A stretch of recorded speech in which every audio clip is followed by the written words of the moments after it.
અમદાવાદમાં 11 લોકો અચાનક પાણીથી ભરેલા મોટા તપેલામાં કેમ બેસી ગયા? સામે સળગતો હવન, વૈદિક મંત્રો ઉચ્ચારણ અને એક જ પ્રાર્થના. આખરે શું થઈ રહ્યું હતું? શું આ કોઈ અંધશ્રદ્ધા હતી કે સદીઓ જૂની પરંપરા? ચાલો આવો જાણીએ આ વાયરલ ઘટનાની સાચી હકીકત. તો નમસ્કાર મિત્રો, આપ જોઈ રહ્યા છો રાહી ન્યૂઝ અને હું છું હિના સોલંકી. સોશિયલ મીડિયા પર અમદાવાદનો એક વિડીયો ખૂબ જ ઝડપથી વાયરલ થઈ રહ્યો છે. વિડીયોમાં 11 ભૂદેવ પાણીથી ભરેલા મોટા તપેલામાં બેઠા છે.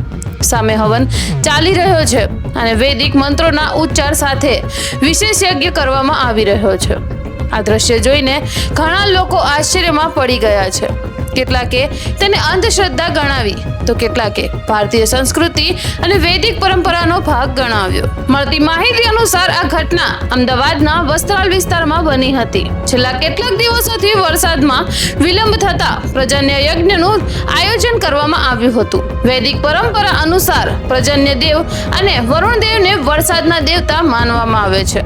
માન્યતા છે કે તેમની આરાધના અને યજ્ઞ દ્વારા સારા વરસાદ માટે પ્રાર્થના કરવામાં આવે છે. અને આ યજ્ઞ દરમિયાન 11 ભૂદેવ પાણીથી ભરેલા મોટા તપેલામાં બેસે છે અને વૈદિક મંત્રોચ્ચાર સાથે હવનમાં જોડાયા હતા. આ સમગ્ર વિધિનો હેતુ એક જ હતો: રાજ્યમાં સારો વરસાદ વરસે અને ખેડૂતો સહિત તમામ લોકોને રાહત મળે.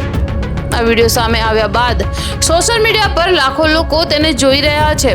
ઘણા લોકોએ આ પરંપરાને આસ્થા સાથે જોડીને વખાણી છે, જ્યારે કેટલાક લોકો તેના વિશે અલગ અલગ મત વ્યક્ત કરી રહ્યા છે. અહીં એક વાત સ્પષ્ટ કરવી જરૂરી છે કે આ એક ધાર્મિક અને પરંપરાગત વિધિ છે.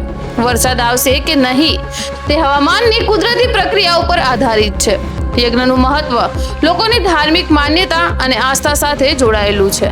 સોવેલ, તમને શું લાગે છે? શું આવી વૈદિક પરંપરાઓ આજે પણ સમાજમાં પોતાનું મહત્વ ધરાવે છે કે પછી તમે તેના અલગ દ્રષ્ટિકોણથી જુઓ છો? તમારો અભિપ્રાય કમેન્ટ બોક્સમાં જરૂરથી જણાવજો. અને જો તમને રાહી ન્યૂઝનો આ વિડીયો ગમ્યો હોય તો લાઈક કરો, શેર કરો અને ચેનલને સબસ્ક્રાઇબ કરવાનું ન ભૂલતા. ધન્યવાદ.